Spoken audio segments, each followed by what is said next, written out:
नमस्कार, आप देख रहे हैं पीजीएस जयपुर 24 अक्टूबर की बड़ी खबर। सबसे पहले हम बात करेंगे देश की बड़ी खबरों के बारे में। पराली जलाने पर सुप्रीम कोर्ट की हरियाणा पंजाब सरकार को चेतावनी, कहा सख्त आदेश देने को मजबूर न करें, जुर्माना कम लगाया, जानकारी भी गलत दी। दिल्ली में बढ़ते वायु प्रदूषण के मामले में बुधवार को सुप्रीम कोर्ट में सुनवाई हुई। पंजाब और हरियाणा के चीफ सेक्रेटरी कोर्ट में पेश हुए। सुप्रीम कोर्ट ने गलत जानकारी देने पर पंजाब सरकार को फटकार लगाई। हरियाणा सरकार की कार्रवाई से भी सुप्रीम कोर्ट संतुष्ट नजर नहीं आया। कोर्ट ने कहा कि हमें सख्त आदेश देने के लिए मजबूर न करें। जस्टिस अभय एसोका, जस्टिस अम्मालुन नाहा और जस्टिस एजी मसीह की बेंच ने पंजाब और हरियाणा सरकार की खेतों में पराली जलाने से रोकने की कोशिशों को महज दिखावा बताया। कोर्ट ने कहा कि अगर ये सरकारें वास्तव में कानून लागू करने में रुचि रखती है तो कम से कम एक मुकदमा तो चलना ही चाहिए। सुप्रीम कोर्ट ने यहाँ तक कहा कि अब समय आ गया है कि केंद्र, पंजाब और हरियाणा सरकारों को याद दिलाया जाए कि प्रदूषण मुक्त वातावरण में रहना नागरिकों को मौलिक अधिकार है। प्रदूषण में रहना अनुच्छेद 21 के तहत मौलिक अधिकारों का घोर उल्लंघन है। अगली खबर की हम बात करें तो प्रियंका ने वायनाड लोकसभा सीट से नामांकन भरा। बोली 35 साल पिता मां भाई के लिए कैंपेन किया, पहली बार अपने लिए समर्थन मांग रही। कांग्रेस महासचिव प्रियंका गांधी वाड्रा ने रोड शो के बाद वायनाड लोकसभा सीट से नामांकन दाखिल कर दिया। इस दौरान उसके साथ भाई राहुल, मां सोनिया गांधी और कांग्रेस अध्यक्ष मल्लिकार्जुन खड़गे भी मौजूद रहे। प्रियंका ने नामांकन से पहले कहा, जब मैं 17 साल की थी तब मैंने पहली बार पिता के लिए 1989 में कैंपेन किया था। तब से इन 35 साल के दौरान मां भाई के लिए वोट मांगे, अब पहली बार खुद के लिए समर्थन मांग रही हूँ। राहुल गांधी ने कहा कि वायनाड देश का ऐसा क्षेत्र है जहाँ से 2 सांसद हैं, एक आधिकारिक सांसद और दूसरा अनौपचारिक सांसद, दोनों वायनाड के लिए काम करेंगे। अगली खबर की बात करें तो कोलकाता रेप मर्डर केस, ममता सरकार ने टास्क फोर्स बनाई। चीफ सेक्रेटरी मनोज पंत अध्यक्ष होंगे। डॉक्टर्स की तरफ से 2 प्रतिनिधि भी इसका हिस्सा होंगे।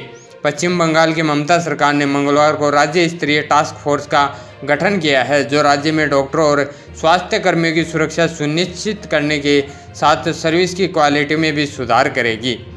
सरकार ने एक नोटिफिकेशन में इसकी जानकारी दी। मुख्यमंत्री ममता बनर्जी ने हड़ताल कर रहे जूनियर डॉक्टरों से इस टास्क फोर्स के गठन का वादा किया था।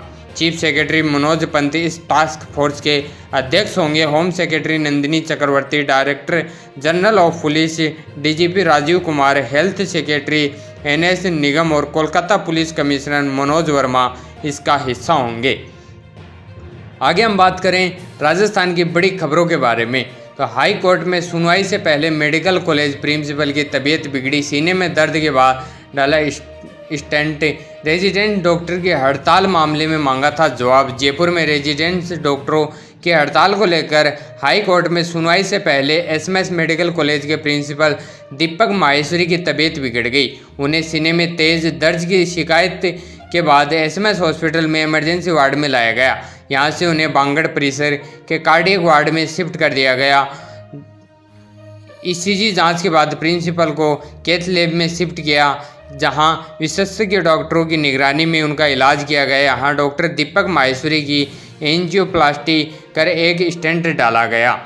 दरअसल बुधवार को रेजिडेंट डॉक्टर की हड़ताल के मामले में हाई कोर्ट में स्वप्रेरित प्रसंज्ञान लेकर एसएमएस मेडिकल कॉलेज के प्रिंसिपल और Jaipur association of resident doctors के प्रतिनिधि को तलब किया था।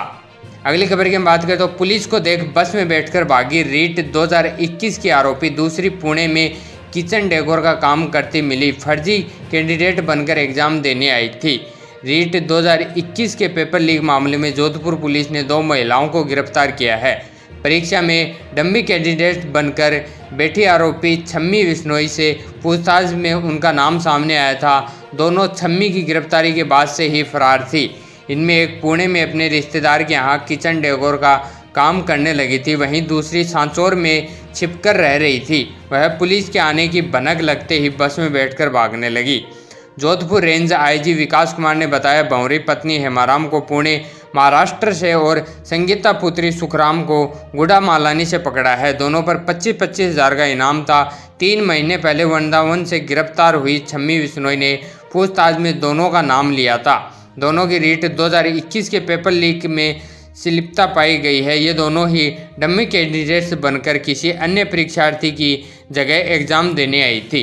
अगली खबर की हम बात करें तो सीकर में आंगनबाड़ी कार्यकर्ताओं का प्रदर्शन। बोली 10 महीने से केंद्रों का किराया नहीं मिला, मकान मालिकों ने ताले लगा दिए। आंगनबाड़ी महिला कार्यकर्ताओं ने अपनी अनेक मांगों को लेकर सीकर में महिला बाल विकास विभाग ऑफिस के बाहर विरोध प्रदर्शन किया। आंगनबाड़ी वर्कर्स ने कहा, पिछले 10 महीने से आंगनबाड़ी केंद्रों का किराया नहीं दिया जा रहा, जिसके कारण मकान मालिकों ने सेंटरों को ताले लगा दिए हैं और उन्हें बाहर कर दिया गया। आंगनबाड़ी कार्यकर्ता ममता चौधरी ने बताया, विभाग की ओर से आंगनबाड़ी केंद्रों के मालिकों को किराया न मिलने की वजह से सीकर में सभी केंद्रों को ताला लगा दिया गया है, जिसके कारण हम लोग भी सड़क पर आ गए हैं। हमें आंगनबाड़ी केंद्रों के अंदर घुसने ही नहीं दिया जा रहा। अगली खबर की हम बात करें तो पूर्व केंद्रीय मंत्री बोले, भाई ने ही मेरे साथ धोखा किया, टिकट मांगा था, चांस देता तो मैं जीत जाता। पूर्व केंद्रीय मंत्री और वरिष्ठ कांग्रेस नेता डॉक्टर नमो नारायण मीणा का एक वीडियो सामने आया है। इसमें वह अपने भाई टोंकसाई माधोपुर सांसद हरीशचंद्र मीणा पर ही धोखा देने का आरोप लगा रहे हैं। वीडियो में नमो नारायण मीणा कह रहे हैं, हाँ अब की बार मैंने टिकट मांगा था, मेरे भाई ने ही मेरे साथ धोखा कर दिया। वह एमएलए था और मेरे को इस बार चांस देता तो मैं जीत जाता। मीणा के इस बयान को कांग्रेस में टिकट वितरण से पहले कलह की शुरुआत के तौर पर देखा जा रहा है। अगली खबर की हम बात करें तो राजस्थान रोडवेज नियम 3 साल तक एक सीट पर रहने का मुँह ऐसा 10 साल से टिके हैं एक ही जगह। राजस्थान रोडवेज में सालों से जमे अधिकारियों और कर्मचारियों को लेकर प्रशासन मौन है। यहाँ कई कर्मचारी तो 25-30 साल से एक ही सीट पर जमे हैं। दरअसल राज्य सरकार के निर्देश हैं कि एक कार्यालय में कोई भी अधिकारी और कर्मचारी 3 साल से अधिक समय तक पदस्थापित नहीं रखे जाएं। हालांकि किसी विशेष परिस्थिति में एक कार्यालय में अधिकतम 5 वर्ष के लिए ही कार्यरत रखा जा सकता है, लेकिन राजस्थान रोडवेज में इन नियमों की जमकर धज्जियां उड़ रही हैं। रोडवेज मुख्यालय में कुछ कर्मचारी तो ऐसे हैं जो 30 साल से मुख्यालय में ही पदस्थापित हैं।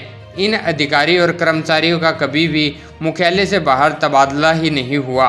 रोडवेज से जुड़े सूत्रों ने बताया कि तत्कालीन मुख्य सचिव उषा शर्मा ने 1 जून 2023 को एक आदेश जारी किया था कि सरकारी कार्यालयों में पारदर्शिता, जवाबदेही और उत्तरदायित्व सुनिश्चित करने के लिए कार्मिकों के कार्य में बदलाव जरूरी है।